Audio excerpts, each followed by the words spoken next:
We're good. Okay, so we will call to order the January board meeting of the Decorah Community School District.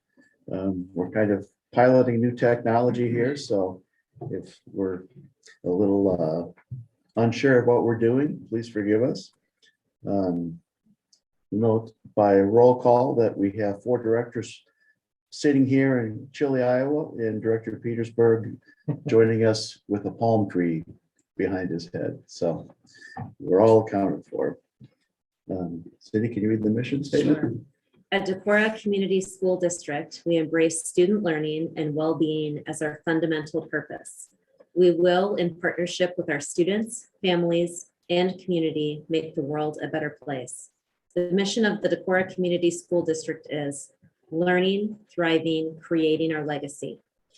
The vision of the Decorah Community School District is Decorah Community School District will be a collaborative, innovative, learning-centered organization empowering students to embrace their personal strengths and create their future.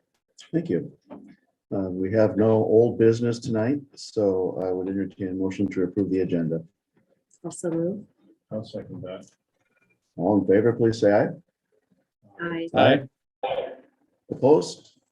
Motion carries. Okay, on the consent agenda this evening, and going through, I did not see anything requiring special attention. So Darlene, did you see anything either? So unless somebody wants to break something out, we can approve the entire consent agenda in one motion. Make the motion. I'll second that. Yeah. Okay, we have a motion and a second. All in favor, please say aye. Aye. Aye. Opposed? Motion carries. Okay, this is the time for communication from the public.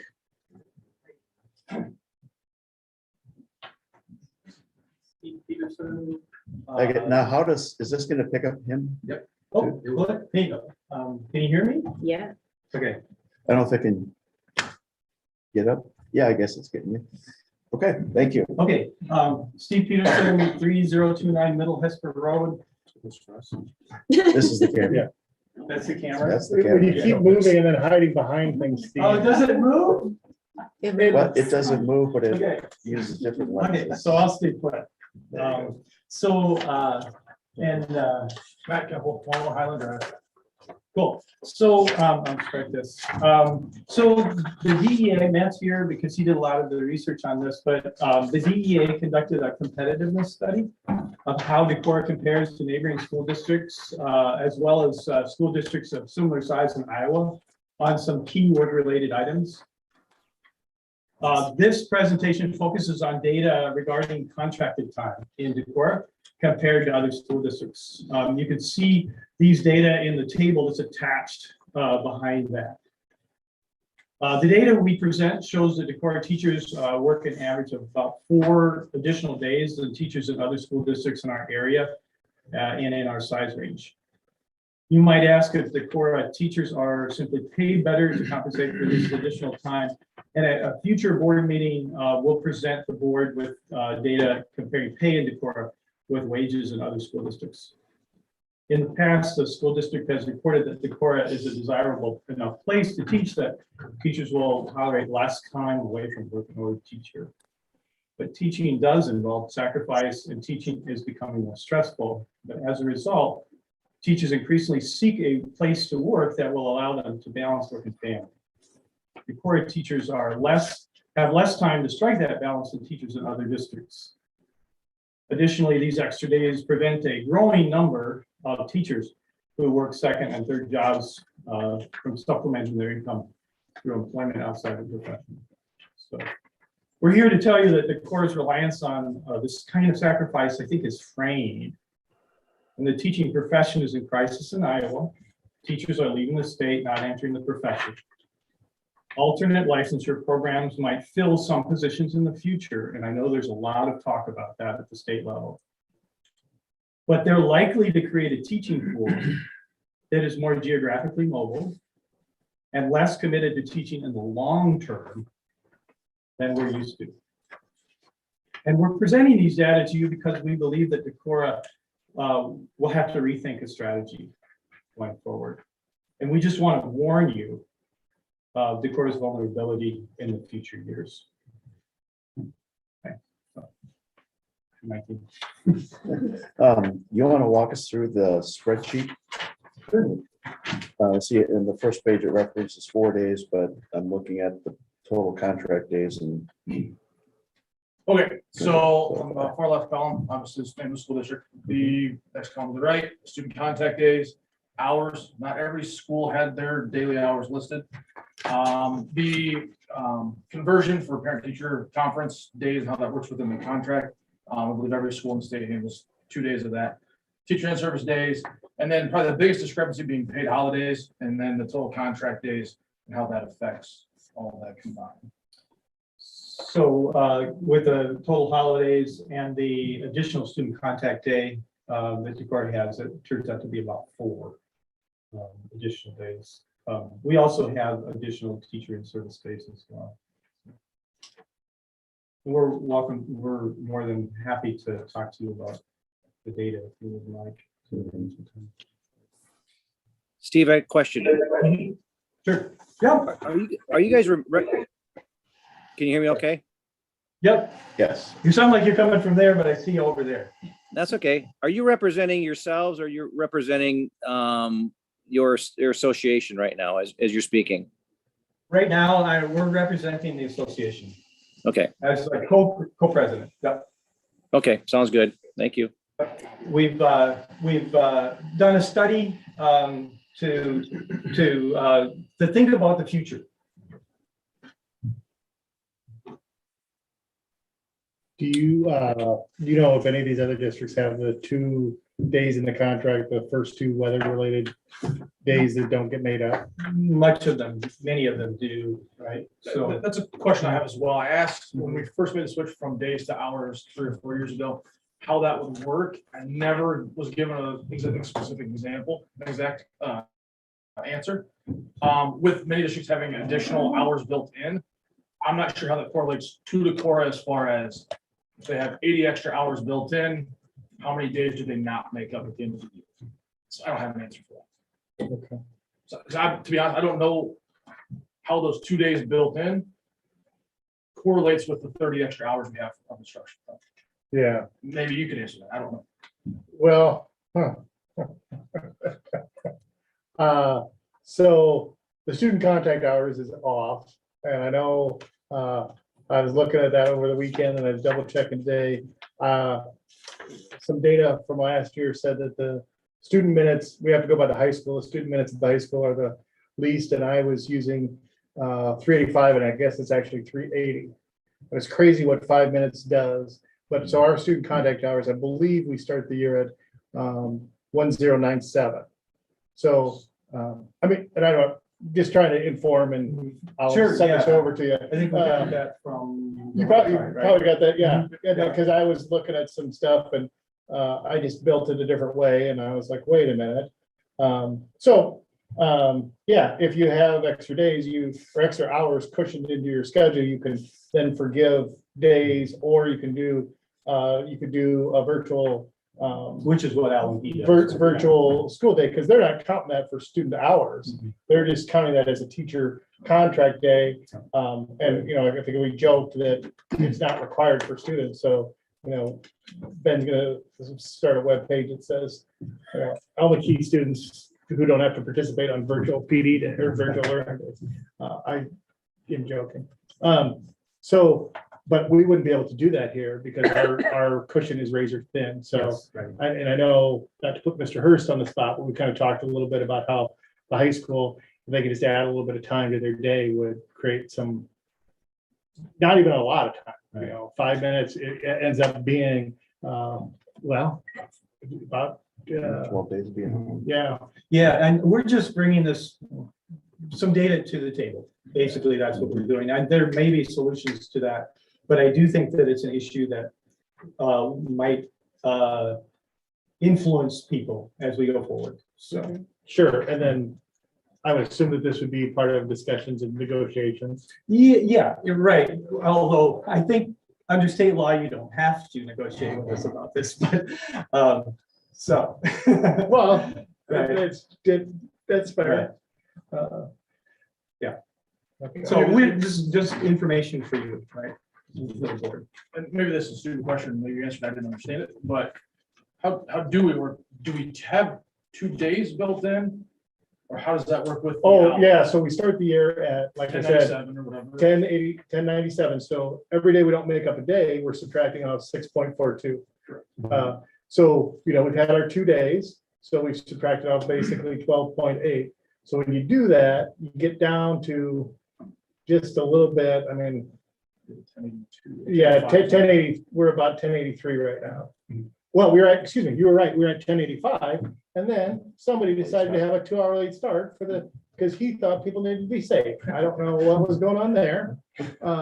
So, yeah, if you're gonna report that, let's not do the sarcastic tone. So the whole Yeah, so, 2 days built in really isn't a thing necessarily. no, it's a thing. It wasn't days when we were doing 180 days. The first 2 days were forgiven, but in hours. The Yeah, days- yeah, correct. so- The so- days are for teachers, the hours are for students. Thank you. So, Okay. so I've got at the end of the year have 1,080 hours of student contact for the students. And I have to go by the high school just because they have the shortest day.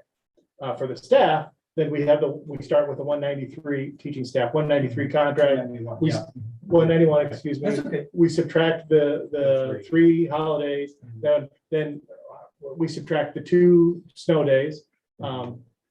Because I assume that since we put that provision in and we don't need to discuss that, we probably we probably have at least 2 snow days a year, would be my guess.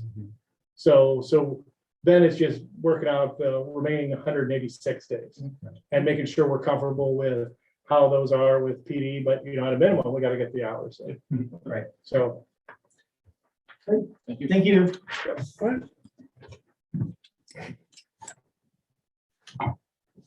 Any other communications? Okay, seeing none, we will move into new business. We are continuing and close to completing our policy review process. So we have the first reading for the 700 series. And I just updated this recently, but we'll have a second reading, of course. There's a lot of parts on this that Kathy and I are just gonna have to make sure that it reflects current practice or what we want to have for practice. So we'll get that in before our next board meeting and get that out.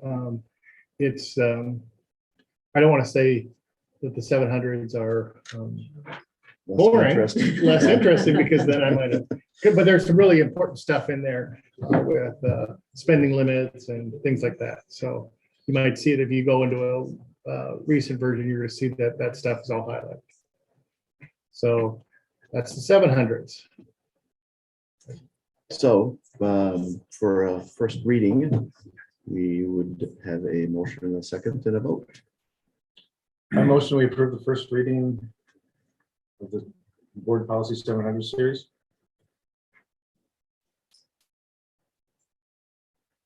there a second?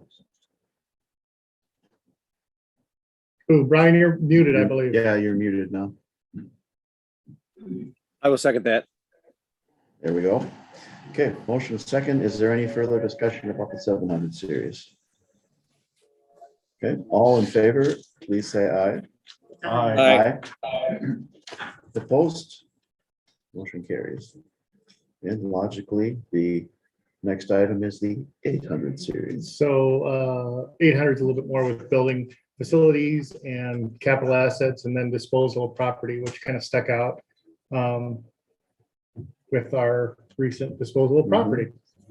So, and again, there's a few on this one that we'll review before next meeting as well. Mhm. And the documents that, yeah, I can see now that the attached documents have highlighting in them. Yeah, thank you. That's helpful.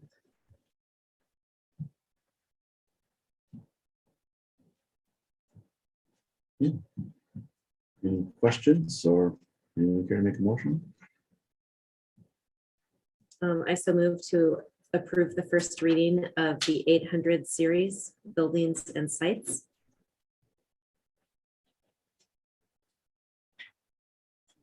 I'll second that motion. Further discussion? All in favor, please say aye. Aye. Aye. Aye. Motion carries. Okay, no, is Ben going to present to us about this, or do you get to? Well, I bet Sean will. Sean? That's Yeah, fine. Whoa. Put me on the spot. we're on, yeah, well, come on, you're not. I'm curious what you're gonna say, what you think. So Sean had a group that went through a little bit of a process, but yeah, I'll turn it over to Sean. Yeah, this is a request for proposal for the student device replacement, pre-K through 12. This includes the homeschool students as well. So we go through and kind of explain how I came up with the numbers. We just lost. Uh-oh. There it is. So the request for proposal is something I don't think we've done here before for the student devices. And I'm just gonna got quotes before, I believe. Yeah. This way, it's offer some better bidding opportunities for some of the other parts of the bid and just makes it a little more kosher with our Iowa procurement laws. So the RFP that I created is due on February 1st. It's due by 1 p.m. We'll have an opening that day, and then the approval would be by the board on the next regular board meeting, which is the 13th of February. As far as the devices go, we're asking for a 4-year lease option like we have in the past, with the full year terms and conditions that we can apply. With the group that we convened, we kind of looked at different options. We looked at some Windows devices, some Chromebook devices, different manufacturers. So we looked at Dell, Lenovo, HP did not come to our night, but they put their hat in the ring initially, but then backed out. And then Apple. After our vendor showcase night last week, we kind of weighed all of our options and talked about what would best fit Decorah. It was determined that it would best stay with the Apple products. So I have requested here 690 iPad, 64 gig space gray with a 3-year warranty. The 3-year warranty, instead of a 4-year warranty, it's a little bit cheaper. We're in that 5th year mark now. We're not seeing a lot of issues as far as repairs. Our repairs per week here, even in the 5th year, is about 2 devices a week. And that's like repair enough that we gotta open the computer up and fix it, which is pretty good. It's actually really good. In the previous district, per week, by the 3rd year, we were in 10 devices a week that we were sending out because they were. This year, Were those Apple? they were not Apple. They were not Apple devices. They were Dell devices. Can I ask you something? Yeah, go for it. I'm not too sure if the other people that are listening as well can hear it very faintly, but if you might, can you kind of stand up closer to the microphone? At least I can hear you better, and it might be the same situation with the other folks. So thank you. And then for that, and so the iPads are for the pre-K through 4th grade. 5th grade through 12th grade would be a MacBook Air M1. That's kind of their newest processor. Their new top of the line is an M2 processor. The M1 is going to do everything we need it to do. We looked at some different options along the way of, maybe the middle school. Maybe the middle school gets iPads, and how would that look? And it was determined that middle school uses some more top-end programs like Adobe that don't run very well, or if at all, iPads. And those would include that 3-year warranty as well. Apple has changed their warranty. Their warranty previous, we kind of bought a warranty that fit our Apple technician. They have removed that warranty, but offer their Apple Care warranty and allow our technician to still order parts and fix things here.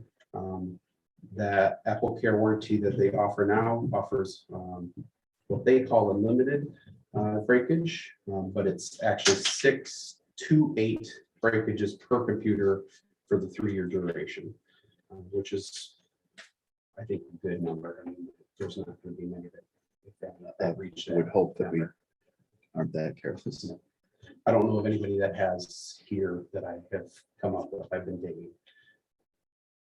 As far as the memory and the storage is the same size as what we had previously, and the memory is the same.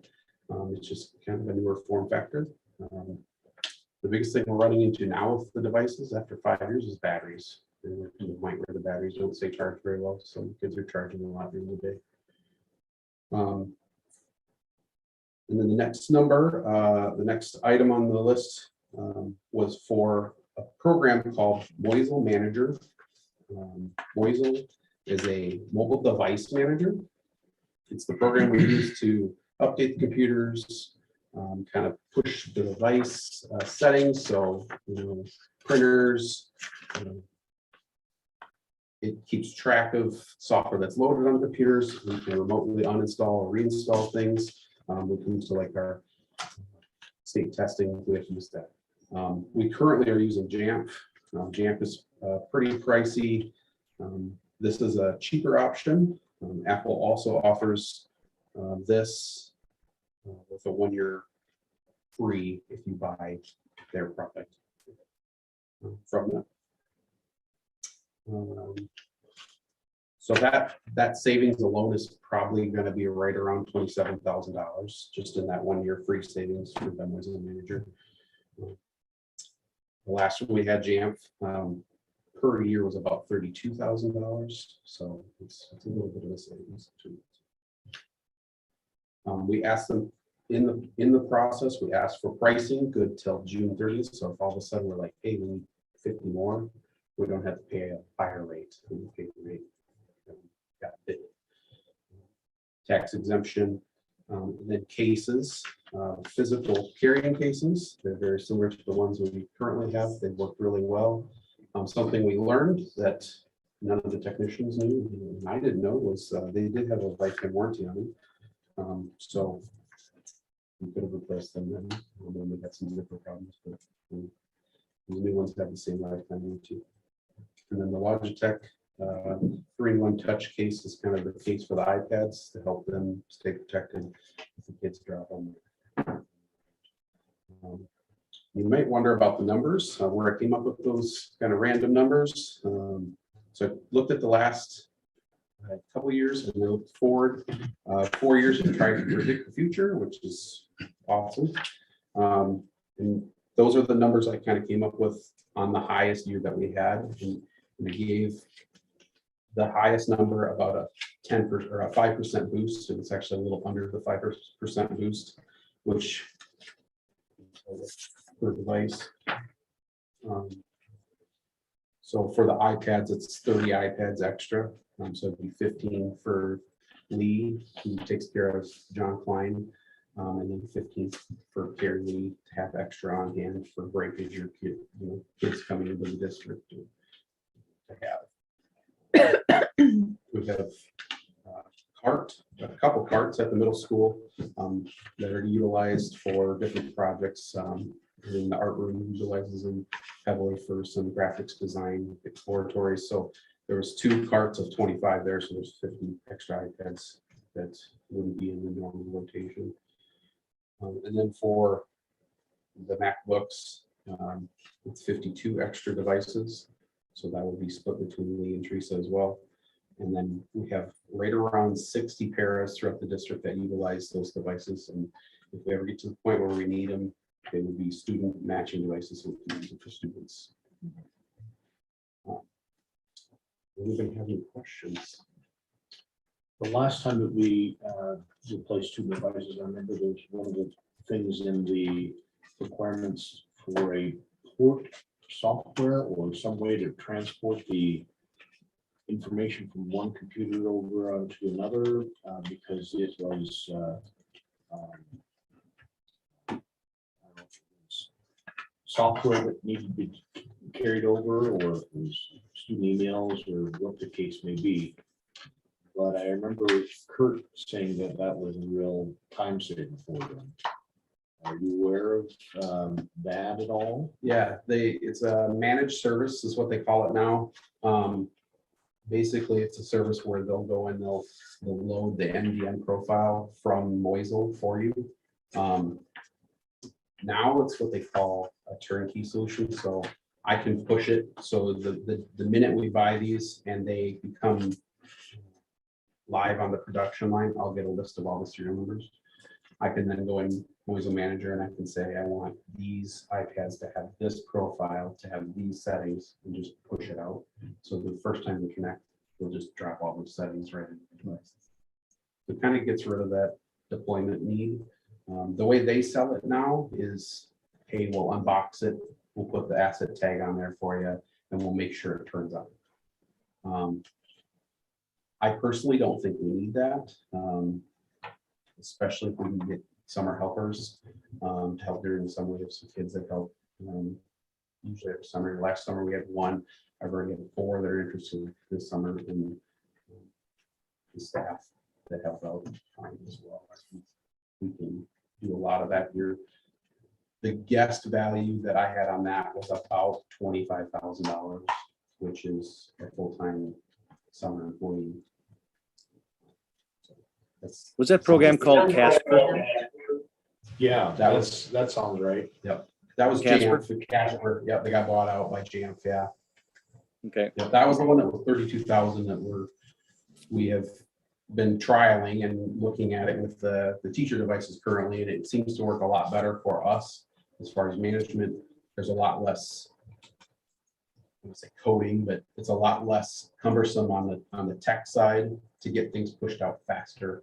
The teachers will have the ability, once everybody's on the same platform, to request apps easier. They can just click on an app and push it out to their student devices. So are the proposals subject, I mean, I guess what I'm thinking is the disposal of the old devices are all going to be contingent upon the return of these as part of that proposal? Are we looking at selling these to third parties? These would have to be sold to third parties. Apple, the next time, will do a buyback guarantee where they will guarantee so much per device written right in that initial quote. That's a new thing they're doing, but they can't give you a price on the device that we currently have. He gave us a number at our showcase the other night of all of the devices that we currently have, and it was like $300 and some thousand. Now we have already done some of the buyback on some of those devices, so it's going to be a little bit less than that, but I think we have value in the devices still. And the numbers, so for the laptops, was it like $779 price per laptop? Yep. And then they were guaranteeing more last year, but now, so we could buy them, lease them for 3 years, turn them back in, and we would get, you say $250 per device? Guaranteed, yeah. Guaranteed. So you're getting a device for $529 for 3 years. So That's that from where Apple started at, since I've been doing this 10 years ago. That's incredible. So would Diamond Asset, those who disposed of things before, would that be a step that we would need under the current replacement plan? Probably before the end of the year, so that we could do that during the summer. Basically do the same thing with provide a serial list to them and have it fitted out between the different ones. So question, and I may have missed a little bit this because I couldn't hear you at the beginning. Are we sending out an RFP to multiple entities, or are we sending an RFP out to one entity with asking for multiple options? The RFP can be sent to multiple. The thing that Apple has in their pocket, I guess, is they are a sole provider, and they'll provide a letter that says that, where they don't allow anybody to sell to K-12 except for themselves. Now, all the vendors that came the other night, they can sell Apple products, just not to schools, which is weird. But to Brian's point, it's kind of the process, maybe we funneled the process down through kind of the teacher, whatever, the technology review group, funneled it down so that we could then come with a recommendation for an RFP. Because if we aren't specific, then we're gonna get all sorts of devices, and we're still gonna have to then pick out a device. But so this one is pretty specific. But it's the reason it is specific is we worked with the group last Tuesday with the vendors. You know, in the past, we've always had a technology replacement budget process. I assume Kathy, you can probably advise as well as anybody, this is still within the realm of our long-term plan. That's what I thought there was, in the past, we only had one route to go, and I see what you're, I see, it makes sense. Thank you. And the buyback usually pays for the first year for the lease, or pretty much most of it. And some of the options we looked at that I didn't fully realize until Tim brought them up was, what if we took the lease out of a different fund instead of paying for not the lease, the warranty, breakage. The warranty breakage that can come out of the management fund, or a different fund. What are those options look like? Or if you put it all in the leases, you get a better value then. So that's something. I believe when we were talking to Apple last year, they would write it up where they would do the breakage separate. The Apple Care is also an incredibly better deal than it's ever been, where you get 2 breakage a year for so is it 6 or 8? Is it a 4-year lease and you get 8? 4-year, you get 8, 3-year, you get 6. He told me that he has never had one denied yet that has gotten past that 6 and 8 point. But you can leave it. That's a sales pitch too. So Okay, so this seems very consistent with past practice. So I certainly support sending out the RFP and proceeding with the time frame that you've got to keep us current, so we have the devices ready before August 23rd. Darlene, this says consider approval, so we have to have a motion for this. I make the motion to approve the RFP as presented for the 1-1 replacement of devices, of student devices. I'll second. Further discussion? Sean, thank you for considering the unboxing and to take on some of that with staff over the summer. That's a big cost savings, and I know that it's not a light project. Yep. It's a lot of time. So thank you. Okay, all in favor of approving the RFP, please say aye. Aye. Aye. Opposed? Motion carries. Okay, the next item on the agenda, setting a public hearing for the 23-24 academic calendar and discussion of hours versus days. yeah, so I've gone to, Darlene and I had this discussion, because you upload it and it says, it wants the board minutes where it says that where you agreed on the type of calendar as well as the calendar.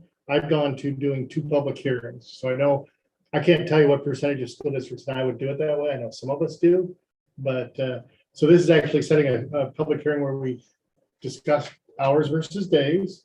And then right after that, you would have a public hearing to talk about the calendar. So So you'll have a calendar proposal. yeah, there's a draft of a calendar. We're gonna look at it tomorrow with DLT. Admin's looked at it. Look at a DLT tomorrow, and then admin will get one more chance at it. So we should have our proposed calendar ready to go by January 20th. It could possibly look, I mean, I just basically took it forward.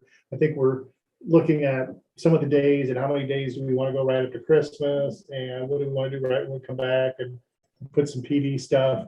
Probably the only other real thing on that draft calendar that I put in is I just built in snow days, which can be built in or taken out, but that way you kind of can say, oh, the last day of for students, so we got 2 forgivable snow days and then 2 days in the calendar. So if you only have 4 snow days, then you're getting out on the 23rd, and then there's not as much. Sometimes like this year, where are we putting those days? Well, we pretty much got to put them on the end of the calendar, unless. We talked about that. Yeah, unless we would come up with an agreement to take one of those vacation days that's already on the calendar, and there's really only one, and turn that back into a school day. Which you could do, but then people always invariably come and say, we're doing that so that we don't have to go back to that Tuesday. If we have one day, we don't want to go Tuesday after Memorial Day. But invariably, Steve will have gotten this great deal to go to Vegas, and he'll have tickets. But like I nailed it, didn't I? And it will cost him so much to fly back on Sunday, and we'll give him special permission. So one of the things that maybe, and we'll talk about that and have a recommendation. Anyway, this just gets a little bit more firm with it. And like I said, we're kind of looking at this year because we're assuming that maybe there'll be another snow day or not. With the 2 forgiven snow days, and I kind of put that with my report. The 2 forgiven snow days this year, and adding 2 days were last day of students, I believe is that Friday. So obviously, one more snow day, then we're coming back out for Memorial Day unless we come up with something creative. And we've got some creative ideas. Yeah. So this is just to set the public hearing, hours versus days, and then to review the calendar. And we should have the final draft of the calendar ready in a week or so. Okay, make a motion to set the public hearing. I'll make a motion to set the public hearing for 5:30. February 13th, and that's the first public hearing for the hours. Then We set one for hours versus days, and then to adopt a calendar. so I'll second that first motion. I'll start to understand. Okay, we have a motion and a second. All in favor, please say aye. Aye. Aye. Aye. Opposed? Motion carries. And I'll make the motion, we approve the school calendar, or have a public hearing to approve the school calendar on February 13th, right after the first public hearing. I'll second that motion. All in favor, please say aye. Aye. Opposed? Aye. Motion carries. Next, we'll invite Mr. Riley to come forward and enlighten us all on our status quo regarding our membership in the Northeast Iowa Conference. Brian is, as Adam is coming forward, can you hear us all right? But you're muted. We can't hear you. Yeah, the closer the microphone, the better. I'll let you know. Thank you. Okay, yeah. You're on. Well, in front of you is or what's been shared with you is the result of a mediation agreement that involved all the conference schools, both Tim and Ron, as well as myself, attended a meeting, December 8th. December 8th in Cedar Falls, of which was facilitated by Keith Miller from Drake University and a representative from the Department of Ed, Gene Berger, and from the Girls Athletic Union, Tom Keating also sat in on the mediation meeting. And in that process, what was facilitated out was an agreement that came from those in the room to have Waverly Shell Rock continue as a member of the Northeast Iowa Conference for the following school year, the 23-24 school year. And with that, at which time they would seek membership and or be placed in another conference moving forward for the future. A lot of things were shared and laid out. I think a lot of honest dialogue occurred. I do feel like this is the the best option as we move forward, based off of immediately to the direct mediation, in which Dr. Keating and Ms. Berger make a decision, at which that point in time would be a recommendation to the Department of Education, in which Dr. Ann Legal would make a decision, but there's a good chance that there would be a 4-year stay on whatever decision would be made. On the part of this point. So in fairness to planning of scheduling for our student athletes, all the student athletes involved, including those of Waverly Shell Rock, to give ourselves a little bit more time to continue the conversation. I think that's the best option at this point in time. I just add, the official language is they won't apply to extend their membership. So if new members would join the NEIC, they're not going to be required to play Waverly Shell Rock, except for, of course, like a conference championships type of situation. I think we thought of during the winter, like wrestling or Track. golf. Like if there's a competition where everybody participates, we're not going to have 2 different conference championships. We would just have one. So the second one was, I think, obviously, to kind of, again, the conference knows they need to recruit members and being able to get the word out there that, yes, Waverly Shell Rock is going to be in the NEIC one more year, but then there's opportunities to possibly grow. And I think you alluded to the fact that people were willing to work on mediation because I think everybody maybe saw that there might be a less desirable outcome if they didn't work toward mediation. Correct. Yeah, through the mediation agreement, the arrangement has been settled by the parties as opposed to waiting to see what the Department of Education might rule, creating some uncertainty about what we have to look forward to. And certainly from a perspective of trying to make schedules for coming years, uncertainty is a very bad thing.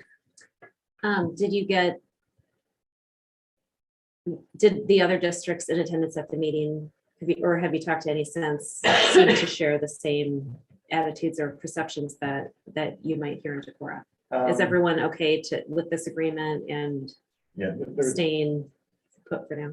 there was consensus.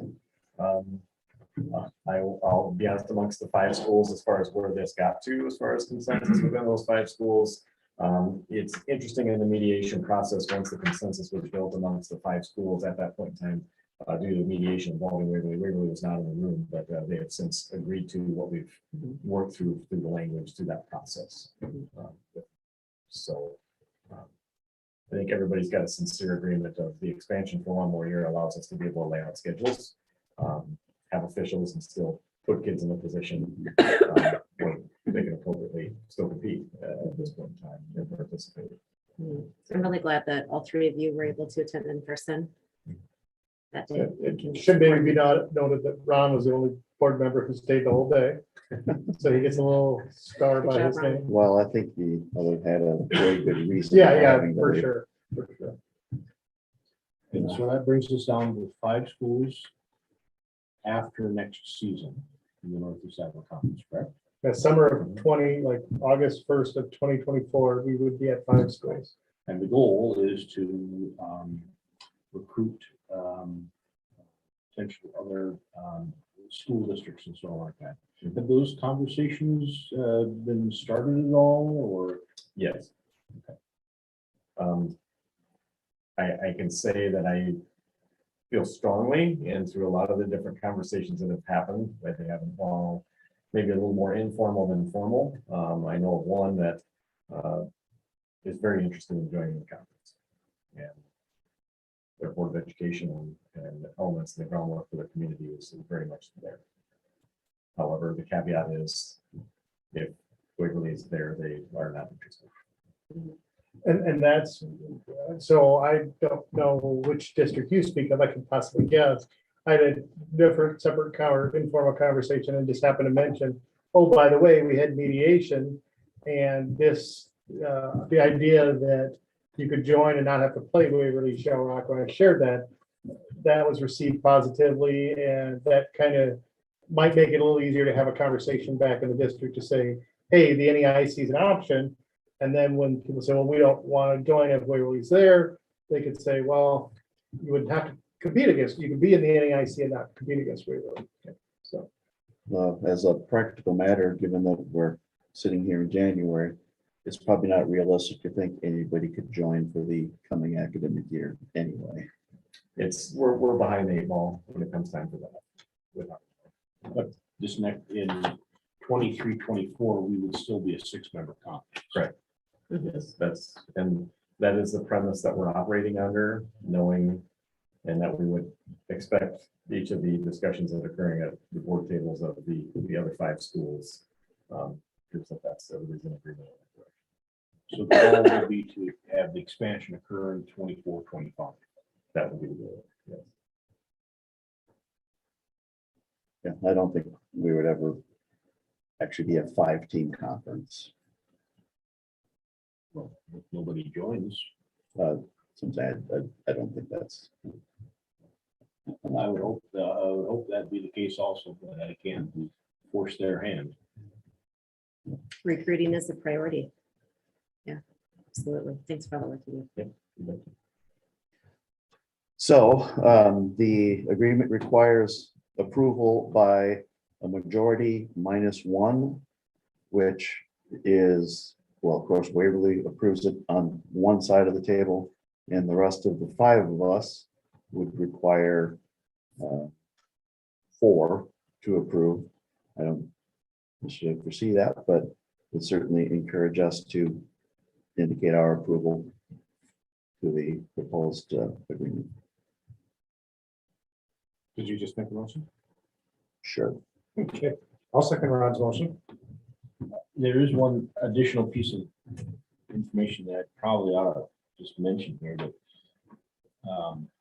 for historical reasons, there are several schools, and correct me if I'm wrong, Adam, but there are several schools that said that they would just leave the Northeast Iowa Conference if something wasn't done about Waverly, and that is the whole reason for this conference realignment altogether. Is that correct? I think the accurate way to put it, with all due respect, is that they had received an offer from the Upper Iowa Conference. And they've agreed in their boards, each of their boards have agreed that they want to maintain membership in the Northeast Iowa Conference at this time. So they'd like to stay here, but they would leave if Waverly was to continue being a member. They haven't specifically stated that. Okay. Each of the boards has specifically stated that they want to maintain their membership at this point. Well, it's just that I like playing Waverly. But I understand the reasons why, in order to have a conference for Decorah, since we're on an island here, this is a necessary thing to do. Yeah, I think it's safe to say that we still will be playing Waverly. It'll just be a non-conference game. and to your point, John, that's this same mediation agreement is scheduled to go before all the other schools in the conference. I believe Charles City and Waverly tonight, and then New Hampton and Howard Wind next week, and maybe Thomasine. Okay. So that just kind of reiterates to John's point about, is everybody committed to this? That would be the public record that they're committed to it. Yeah.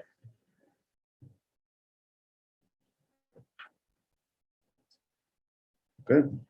For any further discussion? All in favor of the mediation agreement to maintain the Northeast Iowa Conference by keeping Waverly for one more year, please say aye.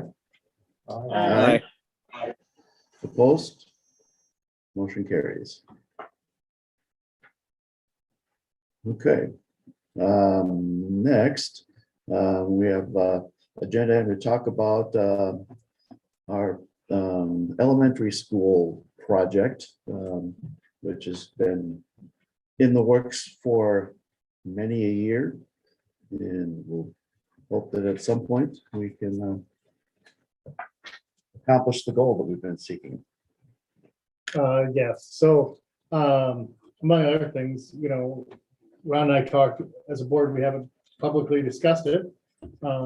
Obviously, the board engaged with the city to do the Bolton Minks project that's, you know, I guess for lack of better, what, North Alley, which has gotten a lot of attention and drawings and everything. And so maybe to start with, we're engaged with the city. Bolton Minks has done drawings, has had listening sections, done drawings. Hopefully, we will have a joint session with the city on January 23rd. And at that point in time, we can kind of have the open discussion with the city about what our desire is, what their desire is. Our big thing would be determine possible locations for a new John Klein. And then we have to work through, I don't want to say obstacles, but maybe obstacles is that, you know, work through the things that we need to, you know, take care of so that we can do that. So that's one part of the work, is just finding a place that we can build a school. Mhm. You know, so obviously I recommend that we follow up and kind of finish that process.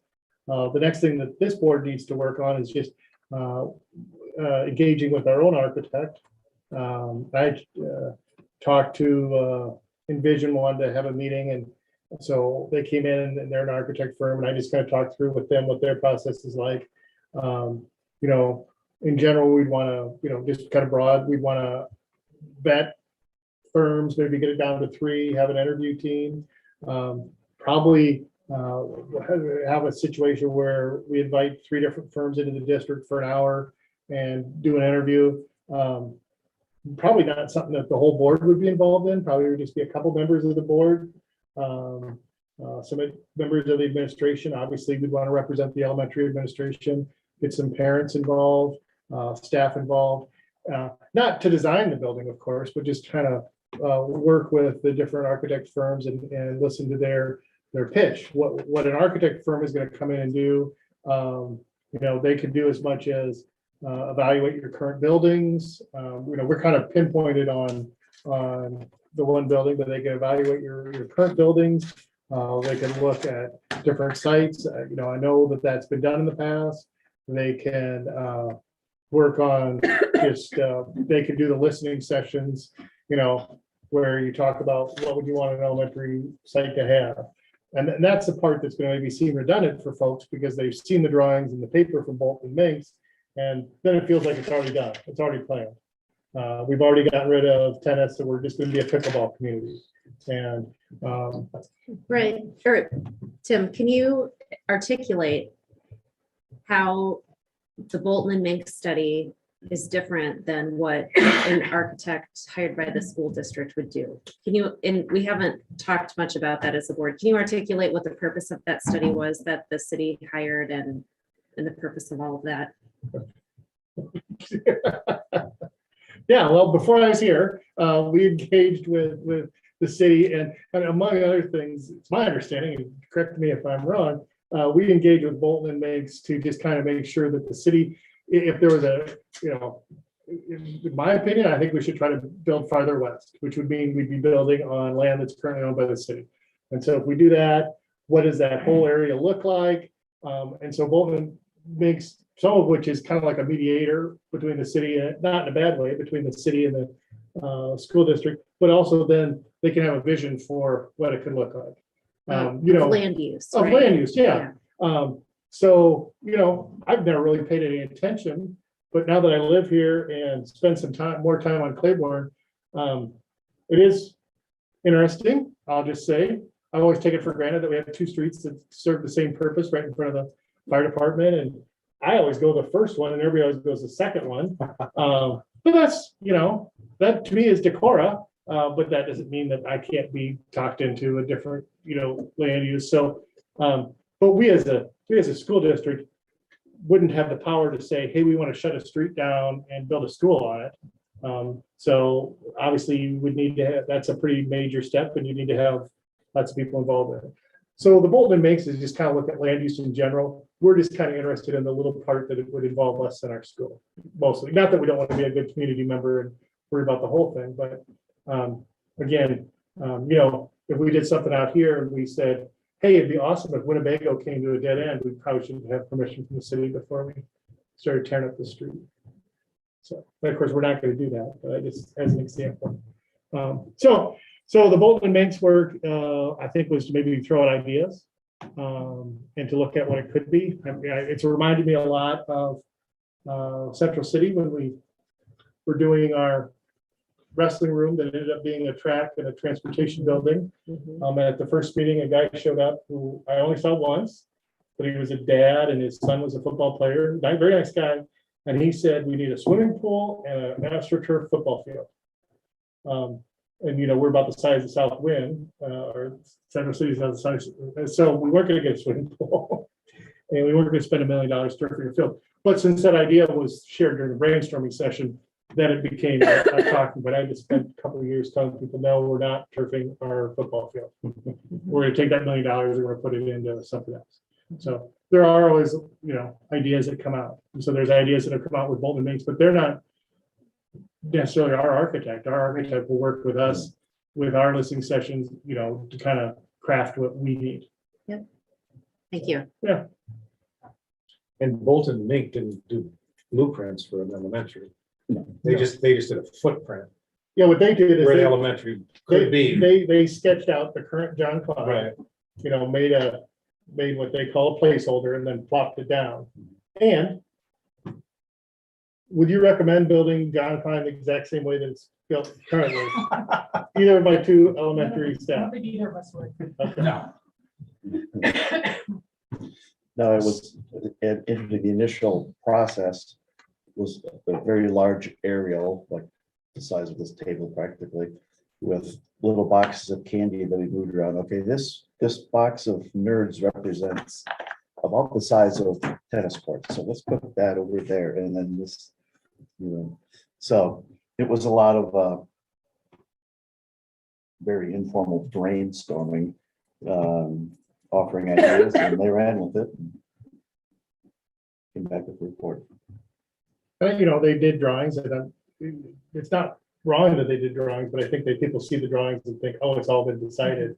When in fact, nothing's really been decided. They're just kind of saying what it could look like if the building was built the exact same shape and if you did this and if you put a band shell here. So, but again, some of those decisions are, you know, we need a spot. And our spot is where it is now, or if our spot's farther west. And if it's farther west, then what do we have to do with the city, you know, to make that whole thing work out, which is part of our discussion on the 23rd. So, and so probably I could also answer questions, but from this group, probably be thinking about if you want to be on a team to be part of at least a 3-hour interview process, or if you'd like that opportunity to be along to somebody else. I only need 2 board members to do that. And then when we get engaged, once we pick an architect, or we, you know, then we'll start engaging with what does it look like for Decorah. And so just as an example, again, Envision talked about lots of different listening sessions, and that's kind of what I was familiar with in my stuff in Central City, where you kind of just listen and engage people and you publicize and communicate through other methods as well. Tim, are you proposing that we actually include the community in picking the architect and other entities and not include the whole board? That's what I said. Yes. Did I recommend it? I guess I guess I did. The whole board, when we first talked about it, we could do it. If the board wants to do it that way, that's fine. Otherwise, we could have a smaller group of the board members with a couple of admin, teachers, and I did say parents, just to recommend a architect. See, my thought would be that the whole board would interview the architects and come up with an architect. And then once the architect is chosen, then we include the community and teachers in what they want to see inside the building. That's kind of the route we went last time. Because I think it's really important that teachers be involved, you know, in the actual design of the building. But I'm not too sure that, you know, we need to go out to the community to help pick an architect. I'm not too sure what the value of that would be. Well, and that would be something that we should have a discussion about. I'm not locked into that, Brian. So I'll let you guys as a board, talk about that. I mean, to your point, if the board does their due diligence in picking the architect firm they like, then you have the input at other stages from the community. It's not like you're saying the community's not gonna be involved. So that's certainly something we could do. I'd be curious what you other school board members, what your thoughts are in that. I guess I look at it and think you could, plausibly pursue either way. When we were looking at the board looking to hire the superintendent, we are the ones who have that responsibility. So that was a board decision after a great deal of community input, but the ultimate vote was the 5 of us. Because theoretically, and I would dare say in actuality, we have more knowledge of what we're looking for because we've been sitting around this table for many years. In a situation like this, we don't have any particular expertise in hiring architects. John, perhaps with your background, but I'm not sure that we're any smarter about what a good architect looks like than the general public. But certainly, ultimately, it falls to us to, be responsible for the decision. So I get maybe it's a hybrid. John, I'm curious to hear your opinions about this. Well, an architect or an engineer is supposed to represent the client. And ultimately you, it's not supposed to come down to a cost thing, or we haven't discussed anything like that here. Because you're going to get what you're going to get, and you need to make sure that you're asking for the quality of their previous work and so on like that.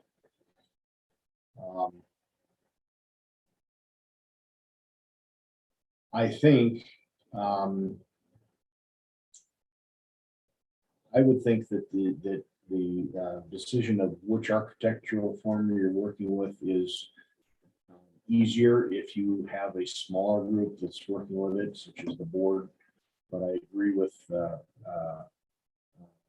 some other comments that have been made here that saying that the teachers, the administration, and the community ought to be involved a little bit with the planning process of what your final product is going to be looking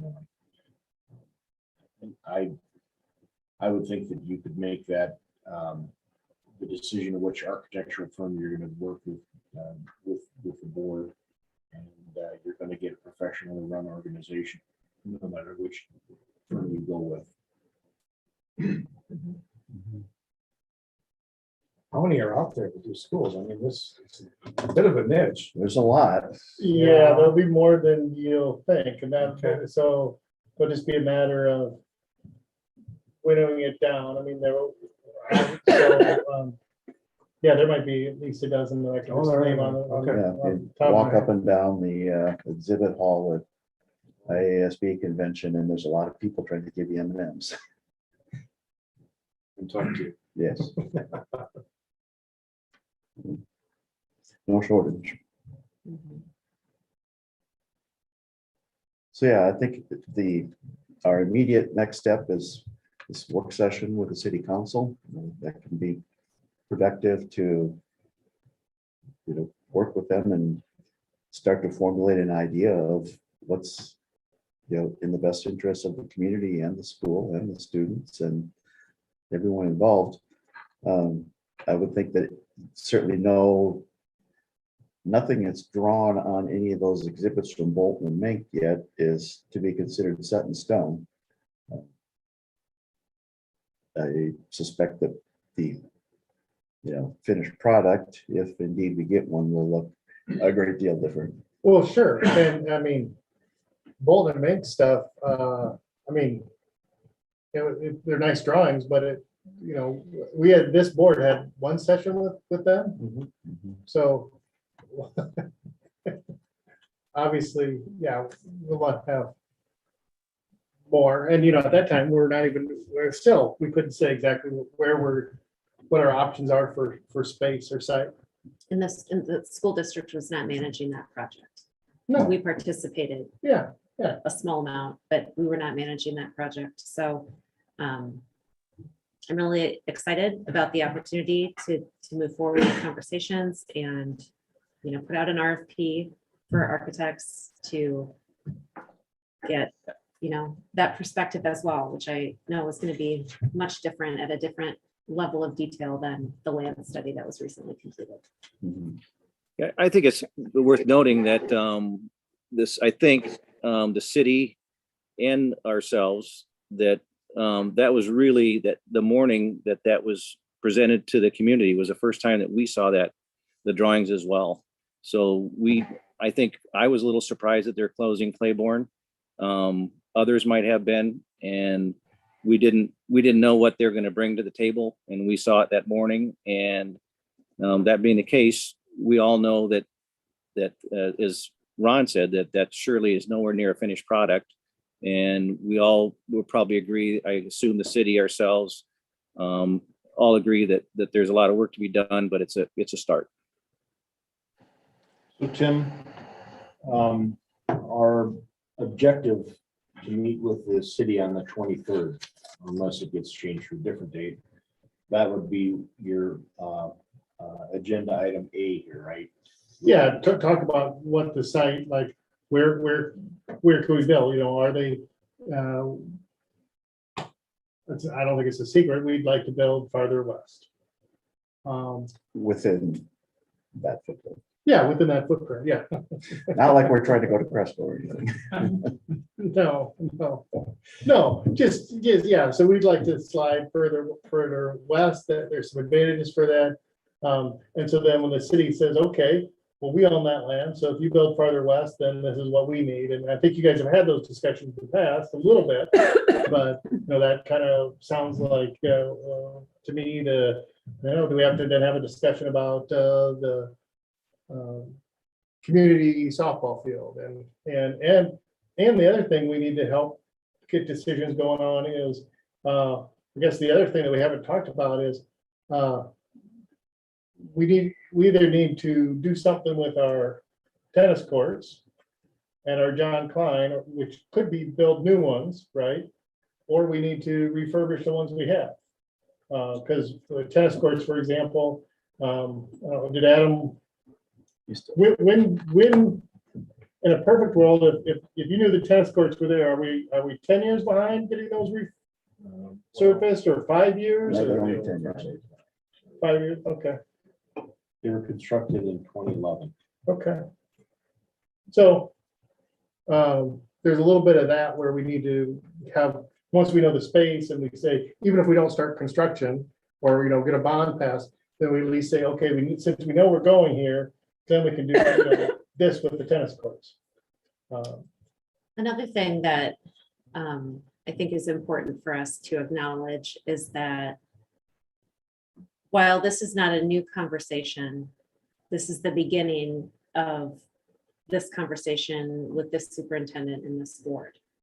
And we have not, in the last 12 months at least, collected any community input. So I think it's really important that, acknowledging that part of the process with the architect firm that we hire, that part of that could be direct mail communication with residents in our school district to inform them through direct mail of what's going on and to survey them and ask for their input.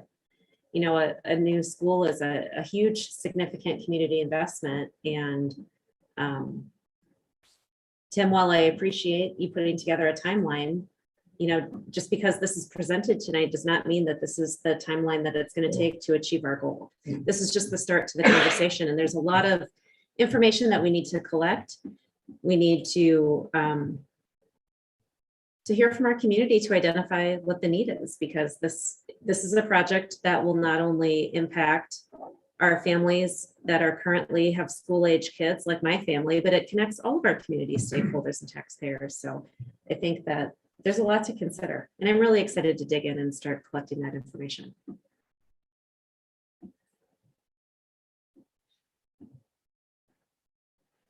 Well, I guess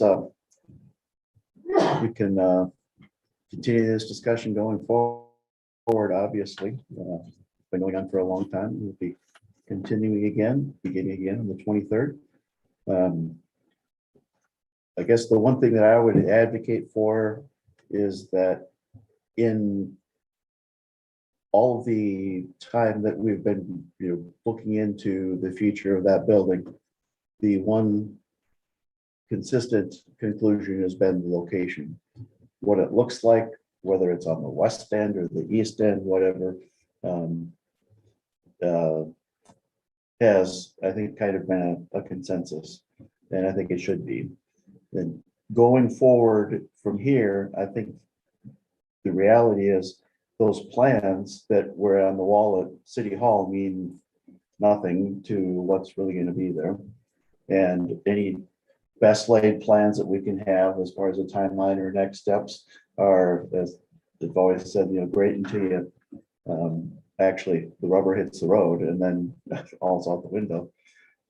So it's not as if we have a roadmap that we know will take us there in 1 hour and 40 minutes or 1 hour and 30 minutes. And we don't even know exactly how we're going to get there. But from my perspective, the one thing that should have been resolved at this point, and Bolton Bank reaffirmed what I've always felt, and I think what the board has felt, is that that's the location where it should be. Beyond that, there's a whole lot of details to be determined.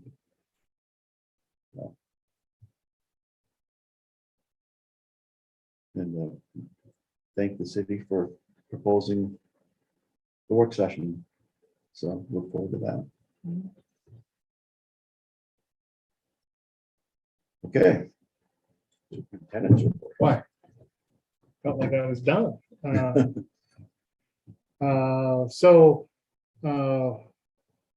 It's kind of interesting. Seems like the word we're hearing from the upcoming legislative session is that education will be a top priority, and look for maybe an omnibus bill that has school vouchers in it. And so, which isn't popular with very many public school systems. And there's, so including some other things, including, I think the big one is SSA at 5% for a year or two, which of course public schools love. So then all of a sudden it's, here's something that you really don't like with something that you really, really absolutely need. And so kind of look for that. I also saw someone said increase the cap for operational sharing. So that's really helping a lot of small districts survive right now. So I could see how that's kind of a nod to smaller districts as well. There is actually the superintendent's executive leaders later this week, and we'll hear directly from our lobbyists at that meeting, but this is kind of common consensus on what's going to happen. Tentatively have that work session on the 23rd. Well, questions about the potential legislative session? And I think the one thing that I gathered from recent coverage today, with today being the first day of the legislative session, is that there's going to be more of a focus on, quote unquote, transparency issues, which were brought to the fore last year and didn't go anywhere. But I suspect there's going to be some bitter pills for a lot of people to swallow. I think it's important for us as a board to be informed and connect with our local elected officials and representatives, as much as we can. Had success even connecting by email in the past, so I encourage us all to reach out with questions and comments. Yeah, I should clarify, certainly not anti-transparency, but when we already have the entire curriculum on the website, it's kind of silly to think that we got to spend a lot of time Yeah, to- Yeah. For sure. And I think there's opportunities for everyone involved in the process. And I know sometimes we think of maybe the board and the association on opposite sides, but there's lots of opportunities to advocate for the same thing in this. Because we all want the same thing. We want a healthy school district. Not only for Decorah, but we really need healthy school districts for the state, because if we don't, it doesn't do good just to have one. You're not living in the bubble, so. Yeah. I guess I'm being recorded, so.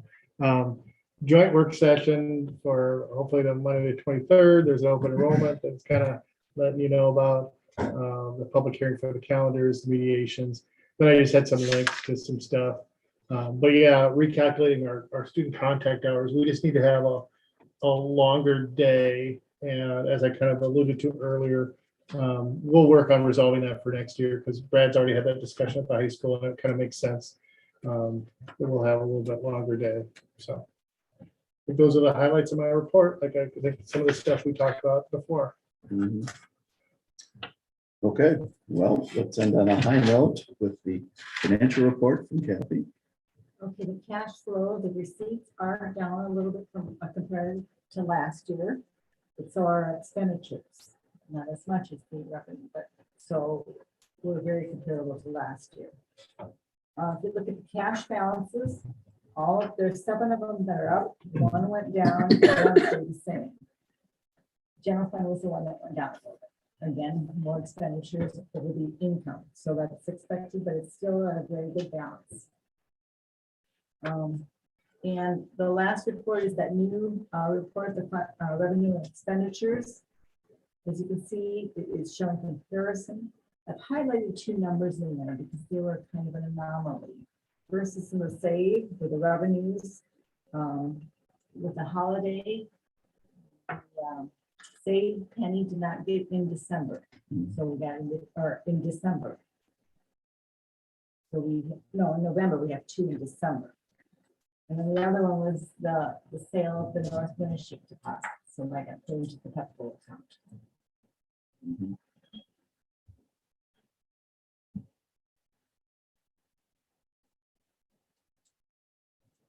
Otherwise, everything is looking very well.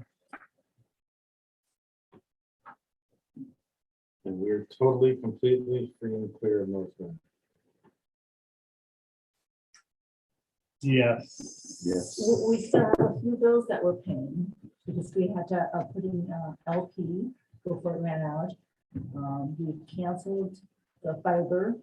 I know I have a credit there. We closed the telephone bill. And my energy will have a little bit left because the account is from November to December until the closing date of the 19th.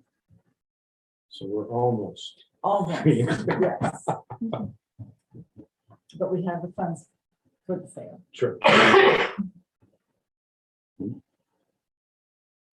We have no involvement in the maintenance of North Wind. No, Correct. no. We had gotten a check, signed over, given the keys, so, yeah, so we don't go up there on a daily basis and test water anymore. The transaction has closed. All right. Well, anything